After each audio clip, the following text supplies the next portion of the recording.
like a crash course in like, you know. When she got her teeth knocked out, during that time, my mom was like, you know, going back and forth to the main city every day to like figure out how she could feed us.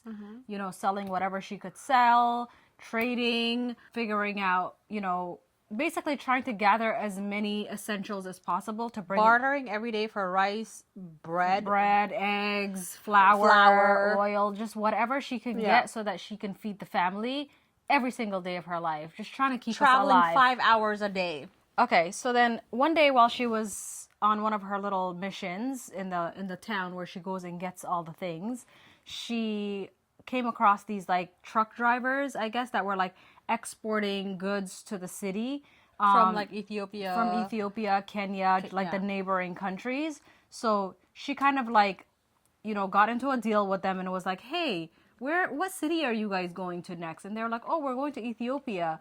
And so she was like, if I were to pay you guys X amount of dollars, can you take me and my family, pick them up from this city, and can you please take us to Ethiopia with you? I'll pay you this much. Sure, no problem. They're like, well, think about it or whatever. Yeah, so she gets into a deal with them. They agreed to take her and her family to Ethiopia. And then they were like, you know what, this is a great idea. So then they start asking around in the marketplace or whatever, like if anybody else was interested in joining us on this journey to Ethiopia.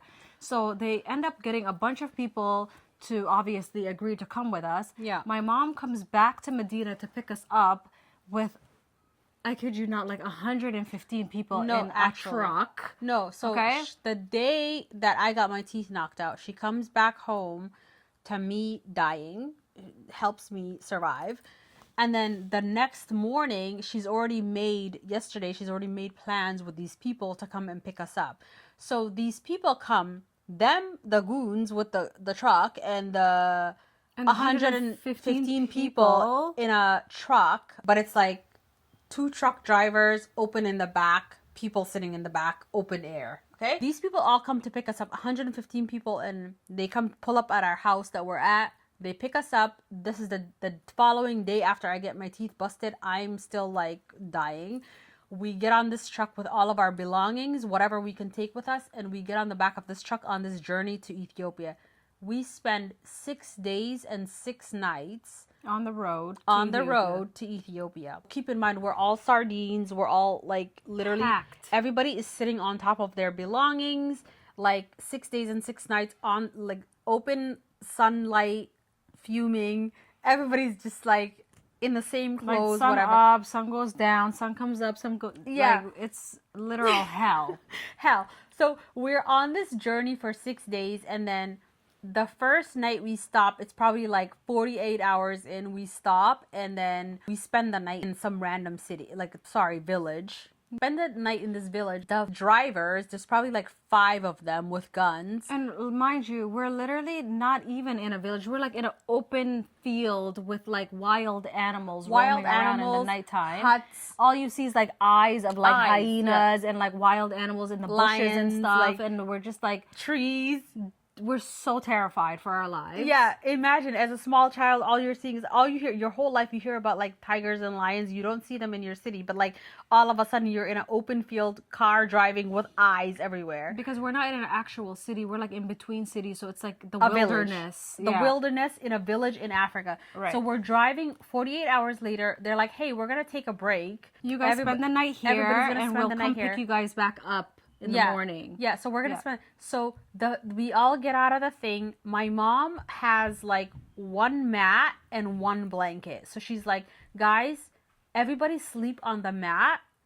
I'm gonna put this blanket on you, and I'm just gonna sit next to you so that nothing eats you or like nothing comes near you. Yeah. She spends the entire night monitoring us. Up and monitoring. Okay. This lady, I will forever be indebted to her as long as I live. Like we don't even talk back to her because we're just like, if my mom says how jump, I will say how high, how far, where do you want me to go next, bitch? I'm just joking. Because the epitome of that girl is our mom, okay? Forever. Yeah. Anyway, so she protects us because there's like eyes in everywhere, and we're on 1 mat, all 5 of us. She brought her nephew with her, by the way. Her nephew, her, and then all 5 of us on a mat, a blanket on top of us. We don't know what's happening with all of the 115 people in the truck. It's every man for themselves. Every man for themselves. Everybody's in the field. However, remember the truck drivers? There's 5 of them, right? The 5 of those, it's guys, 5 guys with guns, right? So they go out into the city. Okay? They went out for a boys' night or something. They went out They went out like these guys went out into the town for a night, okay? and decided to like have a time in the city by Yeah. themselves. So they're out there. They had a dinner at a restaurant. They were like having the time of their lives all night, up, doing whatever they want, eating the chad, like having a getting dinner at a drugs. restaurant. Like they wake up the next day, they have a breakfast at a restaurant, right? At a hotel, and yeah. then they come back to pick us up. They come back. They're like, everybody back in the truck. Everybody gets back in the truck. We get in the truck. All of a sudden, the entire village is outside waiting for us with guns. Yeah, they're like, these guys were up all night eating all our food. They didn't pay for They want to- anything. they Somebody want to- needs to pay for this. They went to restaurant Y. They had this much food. They went to breakfast at X restaurant X. They running had this all much types food. of tabs and bills. They and not left dining tabs. and dashing all They- night. They were dining and dashing all night. My mom was, keep in mind, my mom is the one that orchestrated this whole thing. So she's like, nobody is leaving here. All 100 and whatever amount of you people are all gonna be held hostage until we get our money. until we get our money. And mind you, these guys don't have any They money don't have because anything. all they do is spend all their money on drugs. and whatever, like whatever they do, we don't know. They're all single people. My mom was like, keep in mind, she's the only person with money And gold. and gold. So she's like, okay. So she like gathers all of these fools, okay? And she was like, how Takes much do you them to owe the them? back What of did the you guys car, do? and she's like, how could you do this to me? Like, I trusted you. Like, how could you do this? They're like, she's like, how much money do you owe?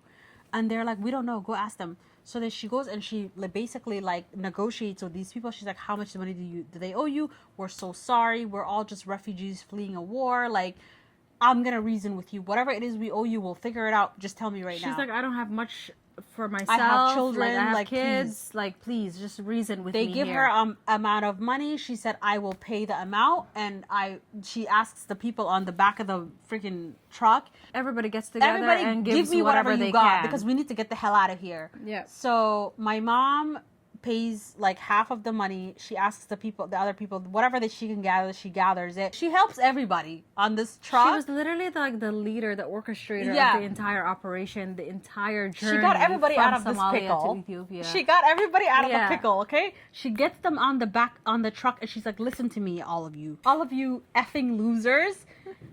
Please don't take anybody's food again. Don't take anything from anybody. I got food. She had like bags, She had barrels of barrels rice of and like rice. rice and No, like she- all these resources had- that she's been collecting. I'll tell you exactly what she had. She had rice, she had pasta, she had sugar, flour, and oil and milk. So basically, she could make breakfast and lunch and Yeah. dinner for everybody. So she's every like, day. I promise you, I will give you whatever you need to eat until we get to where we're going. Please don't ever eat anybody's food again. Please don't do this. Don't do this to me again because I'm not paying for anything again. And they're like, okay. We're so sorry. We'll never do this again. So she pays these people off. For the next 4 days, she gives these guys and the families on the truck, she gave everybody pasta, sugar, and oil. So all we ate for the next 4 days was pasta, cooked pasta With oil and sugar. Yeah. Every single day, that was the meal plan for the next 4 days. We were eating pasta with sugar and oil, Yeah. olive oil. We finally get to Ethiopia. Before we get to Ethiopia, I do want to mention one important point. Mm-hmm. So our mother, the way she was like transporting her goods and her valuables was through Nasteha. She was basically the family mule at forgot. 6 years old. My mom would like strap all of like Before- our belongings Before we left Somalia to embark on the journey. Yeah, throughout the entire journey, Nasteha was the family mule. So my mom would like put like a plastic bag full of like cash and gold and all her valuables, and she would like tape it to the back of Nasteha's back, and she would put like layer 2 dresses on top of her, and that's basically how Nasteha was traveling throughout this whole journey Okay, yeah, for 2 months. for 2 months. Okay, so for Because two. God knows, like I would never be trusted with that responsibility. I'd be like, something's on my back. Like, can somebody get this off of me? I think it's cash. The funny thing is, like, she explained this to us now in 2026 what the reasoning was, because I didn't know what was going on. I just knew there was something that was valuable on my back then. Yeah. She told us, like, a few days ago when we were talking to her, she said, okay, so basically she had all of the cash from her store, all of the cash that she had in her safe that she converted to, like, foreign currency, and all of the gold that she owned, right? That she was going to utilize to barter our way into safety, And to right? use throughout like the different borders and like pit stops to Yeah. like bribe people Whatever she would- into getting us to safety. Everything she had that she was going to use to get us to safety was strapped onto my back. So, and I said, why was it me? Like, why did you choose me to like carry this like big responsibility? And she was like, because first of all, Nunai was like a 3-year-old, and she's gonna be like, what is this itchy thing on my back? would And she cause would probably cause havoc, a scene. yeah. And people would find out like there's something on her back, and then we would get robbed, right? And then she said, everybody older than you was like basically a target to either get like taken or like, you know, like Kidnapped or- kidnapped, raped type of, like, men would like look at them and Yeah. think like, you know, they could be a target. But she's like, you were a 6-year-old, but like you literally look like a 3-year-old. She was very small She said for you her were age. so tiny, right? She's like, I could put a tight dress on you. She's like, I could strap the stuff on your back, put a tight dress on you, and then she's like, I put a loose dress on you. And then she's like, by then it's like you couldn't even tell there was anything on you because you were such a tiny person. But she said also, on top of that, she said, I could communicate with you effectively because you were communicating at the speed of like An adult. an adult. Like, she's like, you were way beyond your years, and I told you like, hey, look, this is very important stuff. Like, you are the only person with this responsibility, and I need you to make sure this never gets off of your back. And you were like, bet, You were like, bitch, I got it, say less. Yeah. You're definitely the man for the less. job because Yeah. I could never. So I never said a word for 2 months, okay? We traveled from Somalia to Ethiopia. Vividly remember staying in a hut, okay? The ones with the like the straw, like the house that's made out of a straw. We end up in this village. So keep in mind, all this time when we're traveling, my mom is like renting a place to sleep, a car, 115 people. Like, she's literally supplying all these, and they don't know where she's like, I don't have anything. Yet every time we arrive somewhere, she will silently make a deal with somebody and be like, give us a place to sleep tonight and I got you. And I have this much. Like, Yeah. here you go. So we get in Ethiopia, we get to a place where we end up staying for about a week. We stay there for a week. We stayed in a hut. All 5 kids, her nephew who was like in his 30s was with us. We end up sleeping in this hut. And keep in mind, the hut, obviously, it has like an open door, right? So it's like animals can, like a lion can come in and like drag one of us. So what she would do is she cut down a cactus tree and put it in front, like she'd block the doorway to the hut. And she slept in front of it, and then we were sleeping inside. The lady's survival Her skills survival were impeccable. instincts is insane. So then we end up leaving there.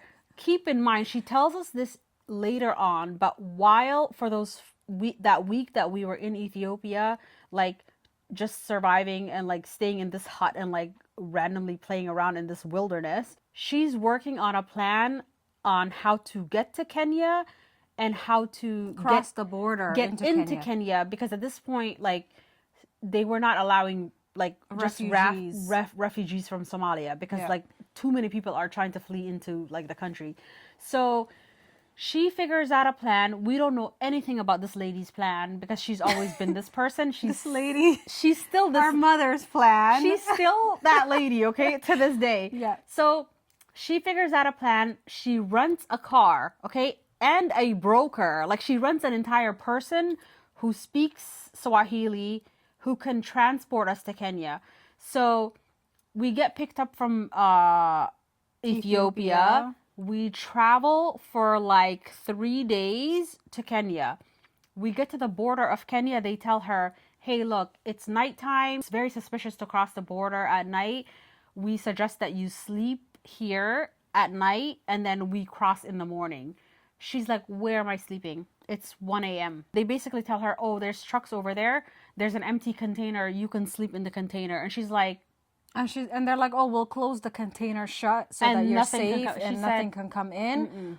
You and your kids can spend the night there. she And was she's like, what if the "No." container closes on me and y'all take me somewhere else tomorrow? Or we suffocate in there. We can't breathe. Yeah, she's like, what am I gonna do with 5 dead kids? Right. We sleep in the container, and she sleeps in like on the front of the door of the container with her feet outside of the container truck. Yeah, so that the so that door if it is closes, cracked. she can feel it and then wake up. Right. Yeah. So we end up spending the night at the like close to the border of Kenya. And finally the morning the sun rises, we get to like the border. We drive with our rental car and our random person that she paid and her nephew and our all 5 of us. So that's how we entered Kenya. Well, we enter Kenya, right? We're thinking like, oh, we're just random people who entered Kenya. We're good. My mom rents us a car. She rents us an apartment, okay? She's good. She's solid. She's like, okay. She goes and buys mattresses. She buys us like she beds, goes grocery shopping. Like, we're eating at restaurants. Everything is great. We're like- living our lives. We're thinking we made it We to safety made and we it. made it. Yeah, finally. everything is perfect. One day, the Kenyan police comes knocking on the door. They're like, This is like several weeks later. Mind yeah, you. no, it's like a month later. It's like a month later. A month into our stay in Kenya, the Kenyan police comes knocking on our door. Hey, who are y'all? What are these Somali refugees in this house? Yeah. Get How the did hell you outta guys even here. get this apartment? Yeah, get the hell out of here and get to the refugee camp in Mombasa. That's like 6 hours away. They ship us to the refugee camp where we belong, truly, because we are refugees, okay? Yeah. They take us to the refugee camp 6 hours away. Here is where our life starts in the refugee camp. A whole FEMA tent, okay? With 12 people inside of it. Everybody in that apartment was shipped to Mombasa in the refugee camp. So our life in the refugee camp starts there. We get accepted by the United Nations. We get in contact with our dad. He's like, okay, I'm going to start the processing for you guys to migrate to North America. We're thinking like, oh, okay, wonderful. Everything is perfect. We're thinking we just have to spend a it's couple gonna of be days. like maybe like a couple of weeks at the most. Yeah. We're and like, we don't want to be here, but fine, I guess, we for the want to bigger go back to our apartment, like, but I guess we'll just stay in this little tent over here. But that's not what happened. The process was very long. It took us like, what, 2 years? It was 2 years at this refugee camp. And mind you, for those 2 years, my mom was trying every single day to like bring us back to Nairobi, the refugee camp. It was so volatile. Like things would happen every day. Disease would break out. We would leave there. We would go and she would rent us a hotel. They would bring us back to the refugee situation. A fire would happen. The entire place burned down. All of our belongings got Everything would burned to the burn ground, to the like ground. twice. Yeah, in twice. 2 separate occasions. United Nations would rebuild everything again. We would go to Nairobi. My mom would be like, I got money. I'm going to go and get an apartment or a hotel. We would go live our best lives, eat French fries, like chicken We loved wings. French fries. Go to restaurants, play with like random kids. Yeah. Shipped back to the refugee camp. Because the refugee camp, I think it was like, it would be a quicker process Yeah. to get like sponsored and, get And to North also- America if we stayed there and go through that process. Yeah. But like, because my mom had money, she was like, we don't want to live in this condition. Can we just wait our whole situation out in a better living situation? Why do we have to be in the refugee camp? Yeah. But we would always have to be forced back into that situation. And also, I don't even know if this is the truth, but like the Kenyan government, rightfully so, they didn't want like all an of these influx refugees, of refugees living like, amongst their citizens. yeah, and like blocking all of their like apartments and hotels. Like it's a lot. Like I don't know, but I mean, I get it. they would just ship us back to the refugee camp, and my mom would be like, you know what? Every few months she'd be like, I've had enough, and then she would take us back. She was very hard-headed lady. So for 2 years we lived that way, and then we later found out she still had the money that she was making through her business back home, and like my dad was also supporting us He was sending financially money from through North different- America. Yeah. And then also this, until this day, I'm just like, I literally aspire to be like this woman, because she told us that for those 2 years while we were living in the refugee camp, they would supply families and the individuals that lived in the tents, right? They would supply them with money to be able to afford Basic necessity. basic necessities, like, you know, cooking necessities like flour, Bread, rice, pasta, eggs, Yeah, milk, just the basics. the basic necessities for you to make food for your family. My mom was taking that money, okay? Like a true hustler that she is. She took that money, right? She would buy all of the things, right? She would then make whatever she could for us, store the rest of what was left over bi-weekly. She said she went there twice a month. Yeah. So every 2 weeks she would travel 6 hours to the main city, which is Nairobi. We were in Mombasa. She would travel 6 hours on a night bus to Nairobi, right? She would get there in time for like the market to open in the mornings. She would sell the food that she gathered from the refugee camp, Yeah. right? And then she would, once she sells it, same day she would buy clothing and perfumes and like things that women like, which was like that was her expertise, because she owned A boutique. a boutique back in home, Somalia. and she knew that the women in the refugee camp also needed these things, because they're women. They want to look good, they want to feel good, even though they're in a crisis in a crisis situation. situation. Every woman wants to feel good and look We good. still want nice things. We still want nice things. So she would literally, in the same 24 hours, she would go there, sell the food, buy the nice things, bring them back to the refugee camp, sell that to the refugee camp ladies, store the money. Every month she was doing that twice for And 2 basically years. like flipping and doubling her money For- while she's in a refugee for camp. 2 years she was doing that, right? Yeah. And then along with the money that my father was sending her every month, and along with the money and the jewelry that she had, she was basically living her, like, she was living like and that's how we survived, because, and that's how we feel like, I feel like that's how we're like, even if things are going to shit and things are falling apart, I feel like I will never We're still gonna try to make ends meet and like because of her. because of her, yeah. Because we Things saw will that always be growing up. fine, because like we literally lived in the lowest of lows and we saw her make the best of it. Yeah. So that's how we survived in the refugee camp. Finally, our dad was able to get the United Nations to approve our application to be Sponsored. to migrate to North America. And then we get on an airplane and we land in Canada. And then we get to Toronto. It was the dead of winter. It was our first time ever seeing Snow and it white was- people. And white people. And it was the biggest culture shock of our lives. Yeah. And I will our never dad, forget. we didn't see him for Oh, like yeah, and our dad. we 4 were just like, years. who the hell is this guy? Yeah, she was like, as soon as we get off the airplane, we're going through the gate, and our mom was like, "Hey, that is your dad," and we're just like, me, her, and our younger brother were like, "Ah," because the other people like older than us knew who he was, Yeah. and we didn't So we see it. haven't We were seen like him small, for like so long. Yeah, I want to make it clear that our dad was very instrumental in getting us safety from Kenya, from the day we landed in Kenya. Not even in Somalia. Like he was sending us Oh, money. yes. He was sending even Tell when, them about the 3 times he tried to save us in Somalia. yeah. So he would always somehow, even though we didn't have any phone access, electricity was down, like power outage. Someone would People always knew show him. up. Somebody would always show up with money that was sent from our dad. Somehow, some way, he would always figure out a way to like send us some sort of money to survive. The thing is, in our community, people always knew who our dad was. Yeah. There were 2 occasions that we found out after the fact that he sent 2 separate people who never ended up delivering the money, and like maliciously, like not like delivering the money And they for would just their use the own money reason, for and they their would own. use it and steal it. But there were occasions where people did deliver it and say, hey, look, like your father sent me here to do X, find Y, you guys, and to Z make for sure you you guys guys, are to make okay. sure. And then when we got to Kenya and my mom was able to contact him, he started the process with the United Nations. He then hired a lawyer when our sister, remember our sister that was 15? She, by the point we were starting our application for migration to North America, Yeah.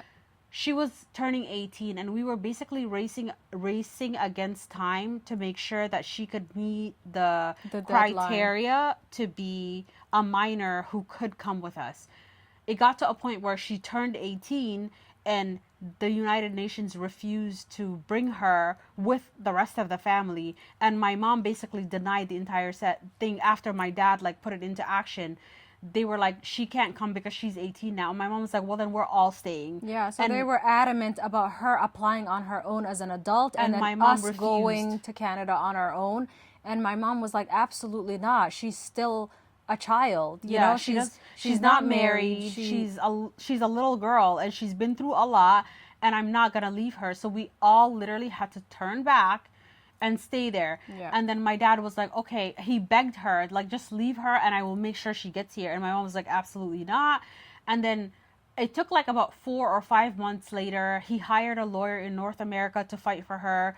She then was able to like come with us, which was like amazing because we would never be able to leave her. She literally helped my mom raise us, you know, through biggest crisis, and she was a child herself, you know. Right. And also, I just want to make you guys aware that she's the same girl who now takes our care of our kids when whatever all of these years we were going to fashion weeks around the world, she was the girl that was taking care of our kids. Yeah, she's the real MVP. Yeah, of so our family. not only did she like help raise us, like she's now helping raise our kids, which is like such an incredible thing to have. Yeah, we're very fortunate to have like a very close family. Like we just all help one another because I feel like we've been through so much together. And yeah. So we land in Canada, we see our dad for the first time, and we're just like, because the last time we saw him, especially for me, I was really young. You were like 1. I was like 1 or 2. And I was like, And he was away on a business trip. So I was like 3. yeah, by the last time you saw him, right? Yeah. So just to make it clear, so our dad, he would have to Every go 2 years. Every 2 years, he would have to go away. He was an admiral in the Navy, and he was like a primary engineer and an admiral in like the Somali Navy. And at that time, they had like a treaty with America, and like his training was always in America. So when the war was starting, he was departing for his training in America. So he was already in the US. Yeah, and That's then- why we had no access to him. Yeah, and then by the time his like training was being completed, the war happened and he couldn't even come back. So he just ended up staying Yeah. in Canada. So once we reunited with our father, Toronto was, you know, Dead of winter. It was dead of winter in Toronto, and we saw white people for the first time. We were just like, "Whoa, what is this what are all these place? white people in this Why cold?" is it so cold? Like, what do we wear? Like, oh my God!" It was like a complete culture shock. Yeah. At this point, our dad has spent every dollar he's ever owned on trying to get us to safety in North America. He's literally like, what am I going to do? He's never had to like, you know, support children in North America. Like he's used to being like this big dog back over there where like all his The money head was, man in Yeah, charge and, like, back home. Literally he had no bills with like, you know, like his wife was like had a career. So we get to Canada, he's making like nothing. Okay, He's he like was a just security there guard for or something, a right? training. Like he was just there for a training, right? Yeah. So now he has to get a job, right? And he's just like, I don't know what to do. So then my mom, whatever, they devised this plan to start, like, because obviously he doesn't have anything prepared for us. He doesn't have a home. He doesn't have a A job. home big enough to house all of us. Yeah. Mind you, there's 6 of us. Yeah, so they devised this plan to like for us to just like give ourselves up to the Canadian government and be like, we don't have anything. So we get taken into a homeless shelter across the street from Eaton Center. If you're from Canada, if you're from Toronto, you know where that is. What is it called? Sheraton House? Oh, you remember the name? I feel like I Googled it and it said Sheraton House. wow. Remember, because we thought like, cause there was a Somali way they used to say it. I don't know. I don't remember the name at all. Remember they used to I call it just remember Social it was- House? Oh yes. No, it was called Sheraton House. Okay, yeah, I just remember it was downtown by It was Eaton like Center. on Jarvis. Jarvis. Yeah. And Shel no. That's- Shooter. Yeah, Shooter Yes. and Jarvis. Yes, something Yeah. like that. Okay, so we went to this Homeless shelter. homeless shelter so that my mom can, apply for Housing. Metro housing. and give her basically essentially be like, I don't have anything and I need to I need shelter for my kids. And my dad was like, I'm gonna go get a job and I will support in any way I can.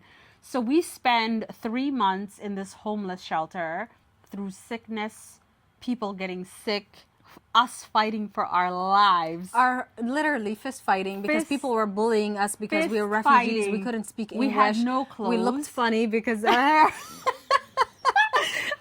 Listen, fist fighting in the bathrooms like it was jail, okay? Like actual fist fighting. Like, I remember I got into a fight one day, And then I had that to was break somebody's I ended up breaking her teeth because you No, guys I were held you her down, You though. better go beat her up, or else she's but gonna bully you every day. No, but I was holding that bitch down for you. You were. No, one thing about us, we always held each other down. Yeah, though. so there were so many of us. it Like, was hello. so Why much would you even chaos. try to fight us? Yeah. So no, but everybody was always separate because I feel like we're younger than everybody else in our family. Yeah. So it's like we were always left together. There was this girl that kept bullying her, and I was like, listen. Every day she was on my back. Yeah, every day And I'm this just girl was like- bullying her, and I was like, listen. If we corner her in the bathroom, I'll hold her down and you can teach her a lesson. Okay? And then I was like, I don't want to fight anybody. I I'm was not like, a you gotta fighter. I teach don't her this want. I lesson. don't want to fight anyone. And you're like, if you don't fight her, she's gonna bother you every day of your life. Do you want that? I was like, fine, I'll fight her. And then finally, I got enough nerve to fight her. And then I blacked out on her and broke her teeth. That's, by the way, a terrible idea. Don't ever do that. Yeah. But I just felt like it was like a teachable moment for my sister because she was a punk. I'm just not a fighter. And I was like, I'm sick and tired of having to stand up for you. You need to learn your way. So I was like, listen, I will hold her down. You just rough her up and teach her tell her and show her that you are willing to defend yourself. This girl ends up shoving a broom down her mouth and, and breaking hit her her with teeth. a I was like, broom. oh! Yeah. So, anyways, ever since that day, nobody messed with me again. But those were some really good lessons that we learned in the Yeah. homeless shelter. In the homeless a lot shelter, of yeah. growing pains. In the homeless shelter, we need to talk about the clothes. Oh yeah, Because I feel like that was a pivotal moment. Remember all of that travel for 3-4 years during the refugee era? We didn't really have We clothes. had nothing. Right? And clothes were never the focus or no one because cared we were about trying to survive. Yeah, it was you get whatever you get, right? Yeah. The we homeless literally came to North America with the clothes on our backs. Right. Nothing else. There was no suitcases. So when we were in the homeless shelter, this is where thrifting No, the donation bin though. the donation bin. This is where thrifting and vintage, our love for vintage and thrifting started because No. this is actual vintage and thrifting. No, the way we were so creative and crafty Hold with that on. donation bin. Yeah, though. so basically every week, right, they would bring people would drop women and whatever rich people, everybody would drop off clothes, bags of clothes. yeah, so they would At the put them homeless in shelter. these bins, and then there would be a big haul of big bins, and then they would open the doors and they'd be like, "Go ham, everybody!" I'd be like, "Ah!" And we would go crazy. Mind you, before this point, because we didn't care about we were It toddlers was last just time we saw clothes, Yeah, right? yeah. So it's we didn't even know what our true style and identity was. All we knew is now we have to go to school. We and didn't we have to even look know cute. that was an interest of ours. We were just We were this in is survival fly. mode up they until have this free point. clothes. Yeah. Okay, we Free can look clothes. nice going we forward. we can go shopping for free. So we would go in there, go crazy on these free bins, okay? Take everything we can. And we're thinking like, oh, we're gonna start school soon. Like, cause at this point, it's like winter, December break. Yeah. So all we know is we're about to start school soon in the winter season, and it's going into the summer season. Take whatever you want. You're gonna go to school soon. We're like, bet, let's go. So we're like flipping through clothes, finding all these things. I'm 8. Yeah. I remember when I came to Canada, I was 8. Okay, so I was 5. Yeah. So she's going to school for the first time. I'm also going to school because I didn't go to school yet. I was going to first grade. And I was going to fourth grade. Fourth grade. Yeah. So then we're like, oh my God, clothes, whatever. We all select our favorite things from these bins. Tell them your favorite outfit. Oh my! I don't remember, but I just remember what I wore for the first day of first grade. I found like this fire red suit. It was a red blazer, and of course it had to be red. That's my favorite color. It was a red blazer and a red mini skirt, but it was for an adult woman. No, but it was for it like was a petite. for a petite. It was like a adult size woman 00 from the 80s. Yeah, and it had like shoulder pads. It was a mini skirt, but obviously it was like knee length on me because I'm a literal child. And I remember I found a belt. I belted it, and then obviously I had no hair because. Oh my God, we forgot to tell them about the fact that we almost got smuggled in as boys. Okay, wait. We have to go back. So remember when our mom said she's not going to leave our sister behind? Yeah, when she said she wasn't going to leave our sister behind because our sister was like 18 and she couldn't come with us because she hit like adulthood. She basically was like, you know what? I'm going to have to make whatever I can happen. She found someone who was willing to give her passports for the 18-year-old sister, right? As a mother to 3 boys. Oh, right. Right? Yeah. 3 boys. So the 3 boys they decided to turn those 3 boys into me, her, and my sister's son. Yeah.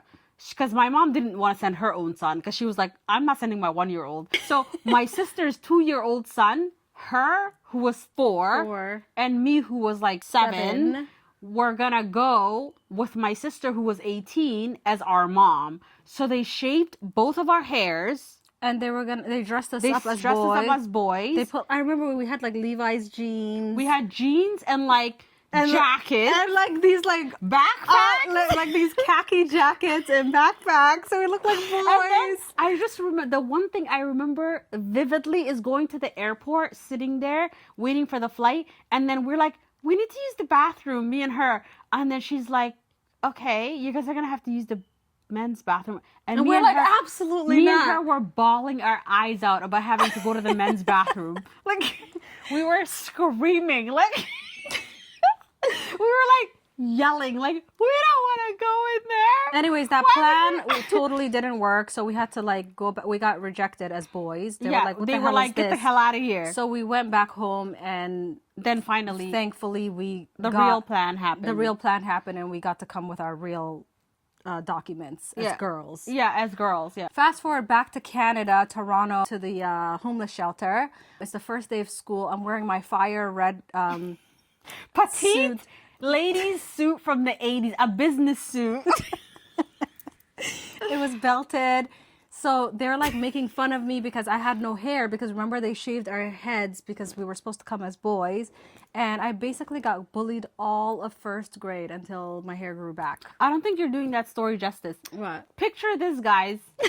Okay? This girl as a 5-year-old, right? With no hair, like 0 hair. She has like a buzz cut like a boy in the army, okay? She's wearing a red blazer. A red blazer, okay? A pencil skirt down to her knees. I feel like we've set this on Janae's we have to show. Imagine a 5-year-old with a buzz cut, a light-skinned 5-year-old with a buzz cut, okay? With a business suit for a petite lady. She's wearing a blazer, belted cinched in the waist. The waist always stays snatched though. One thing about the waist. And so we get to elementary school. We don't speak a lick of English, okay? Everybody's laughing at her, pointing at her like, huh, me, at least I have hair to tie in a bun. This girl, she walked in, everybody's like, ha, ha, ha, like screaming, laughing at her. And I'm looking at everybody like, Yeah. What's the problem? I look great. First day of school, we get to the lunchroom, right? I'm in like 4th grade. She's in like 1st grade. We get to the lunchroom. All I see is this girl across the lunchroom getting made fun of. People are like throwing things at her. No, they were like these two boys, big fat kid, and he would like pour his milk in my sandwich. Like every day, he was just like On her. on my back. First of all, let me just go back to the first day of school. I get to the lunchroom. I don't speak English. I don't have a posse. I don't know nobody. But all I know is if anybody looks at me the wrong way, I will kill them immediately. Immediately, I will annihilate them. So nobody looked at me and I didn't look at anybody, okay? This girl, I get to the lunchroom and all I see is across the room, she's like devastated. There is a big boy bullying her and he's pouring milk on her sandwich, like on her food. Every day. Every day. I'm just like, you know what? And I would come to you and I'd be like, "Oh, like that boy, he keeps bothering me and he keeps like pouring things in my lunch. Like, what do I do?" I literally went over there. I took her lunch tray and I whacked him with it until he was on the ground. Every day she would help me. Every day I would go over there, and if he even so much as crossed her path, I was ready to whack him with it until he fell on the ground.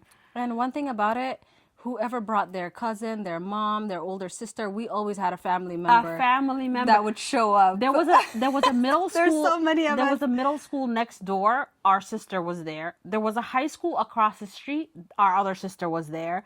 So it's like after school, if somebody, because nobody was trying to fight with me. It was me and my younger brother that used to Her get and our bullied. younger brother in kindergarten. People were messing with them, and I'm like, I would gather all the intel after school. The others were waiting outside. With We don't sticks and speak stones. English, but best believe, like they would break branches off the trees and be ready to fight. Rocks on the ground, be ready to fight. Like we were always just like ready. Like I don't care, and we were just like a bunch of girls. Yeah. Our brother was the youngest. The other brother was like in Europe this whole time. That's basically our start in North America. We had to fight for our lives, And then we obviously went into ESL and quickly learned English and adapted to the North American lifestyle. And, the rest is pretty much history. we learned English in 3 months. We learned Fluent. English, though, in record time. Yeah, May I 3 add. months. We were Mainly from like music, like 90s hip hop and R&B. I don't know about you, that's Girl, how I I learned don't know. music. I don't even remember. But all I know is we were fluent in Swahili and Somali when we landed in North Yeah. America. And then in literally 3 months, we were speaking English and Somali. And then just English after that. Obviously, we had an accent for a while, but then the accent kind of like got diluted Yeah. and disappeared. But yeah, that's our story. Everything after that was history. And honestly, like we couldn't have said it any other better way. Yeah. Like I just feel like I'm so grateful to be alive. I'm so grateful to be able to tell these stories. Same. And I feel like it's just made us such better people. Right. Even though these were like all tragic stories and like such traumatic situations. Very jarring details. Yeah. Especially just like hearing the details Mm-hmm. is really just very impactful and just so emotional. For sure. You know? How does it feel to finally share your story out loud? Right? How does it feel to share this story out loud finally? It's such a relief. It's not a relatable story and it's not easy to share. A lot of the time, when people share their childhood stories, we're just like, wow, you're so fortunate to have experienced, the little things like The little things that we could never relate to. Yeah. like going to McDonald's with your dad and ordering your Happy Meals. And Watching Home Alone with your mom every Christmas. We don't know what that's like. we have no idea. We don't know. We were just busy trying to survive. Yeah. Literally. Figuring out what you want to be in the future. Oh, I want to be a firefighter. I never said that in my life. Yeah, like growing up when people asked Yeah. us like, oh, what do you want to be when you grow up? That question has never even like Crossed.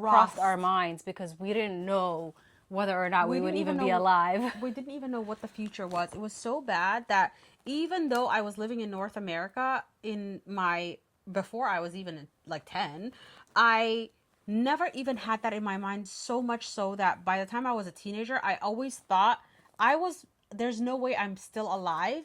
I must be dying by the time I'm 20. So to the point where it's like I never even had the foresight to plan a future. So it's like when people were being like saying like what they want to be in their teens, I was like, I don't know. Right. And, you know, we've shared a lot of our lives on the internet, but we've shared little bits and pieces of our actual childhood story online. Yeah. But we've never went into detail before because it's such a jarring story. We just feel like people would kind of maybe judge us or be like, what the hell? You guys don't look like you've been through any of that, or it's just not relatable. So we've always just kind of shied away from sharing the details. And I think So it's quite a relief to actually share the details with you guys. yeah, and I think to be fair, we came on the internet and presented ourselves publicly in a time where we seemed like we had it all figured out. We have finished college, like we had jobs and we had got careers. married, Yeah. right?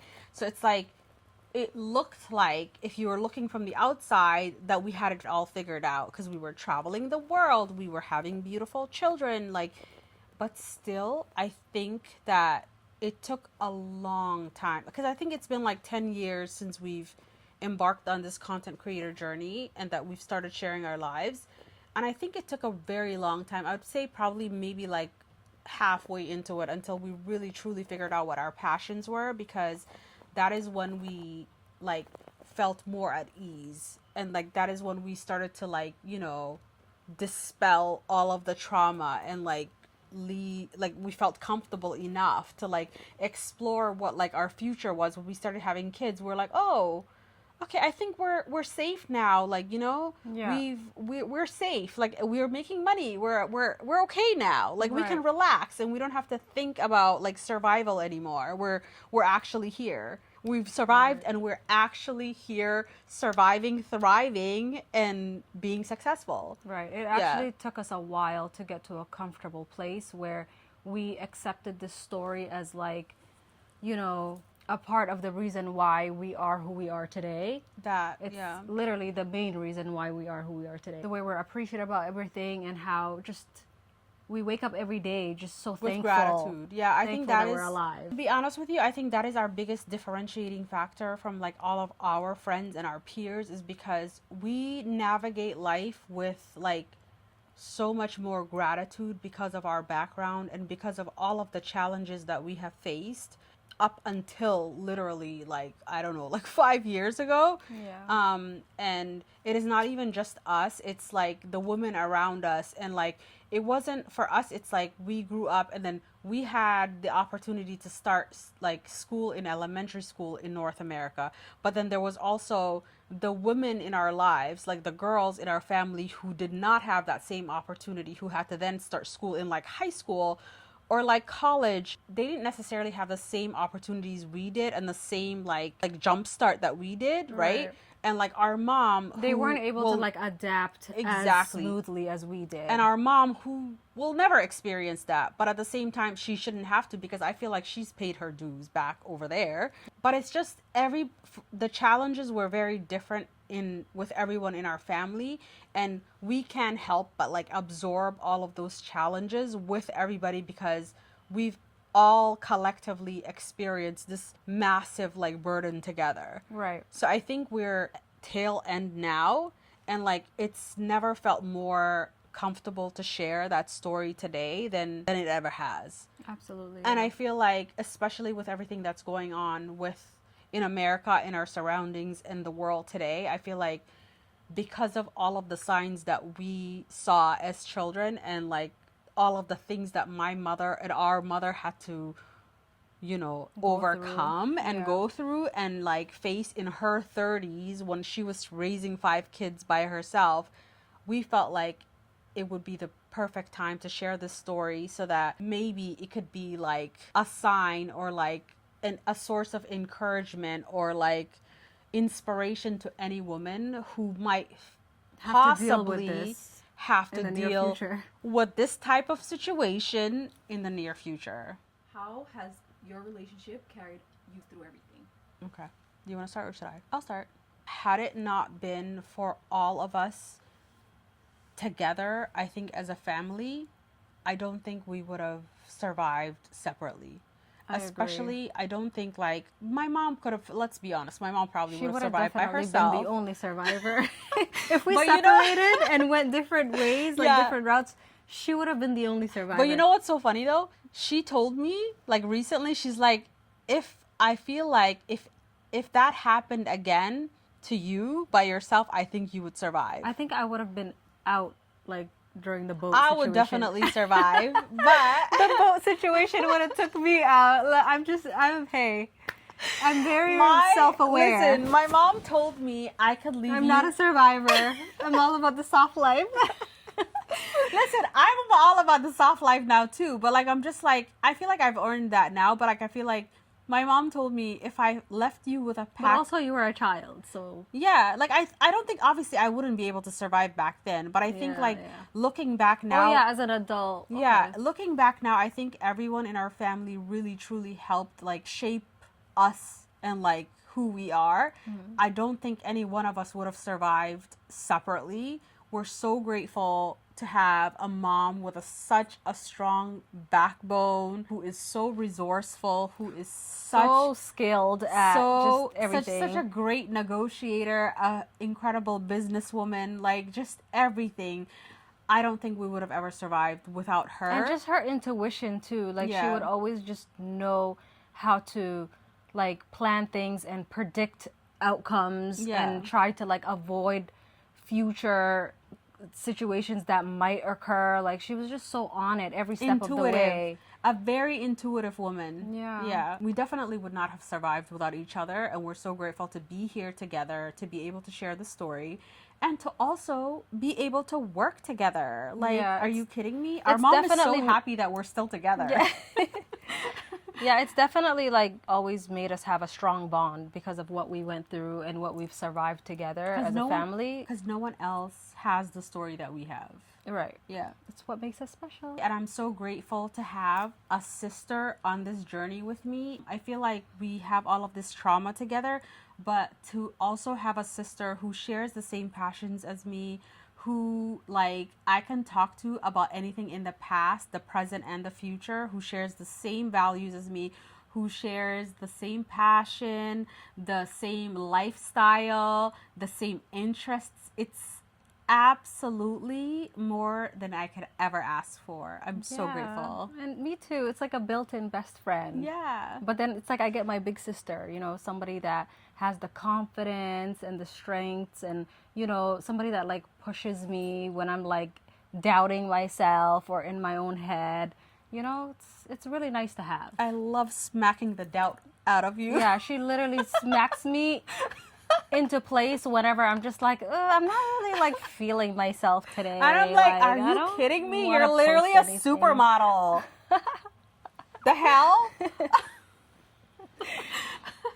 Thank you so much for sitting with us and listening to our story and holding space in your hearts for where we come from. We don't take it lightly that you chose to listen, to feel, to grow with us. We're so grateful. Welcome to Pinky Rings Only. We're just getting started.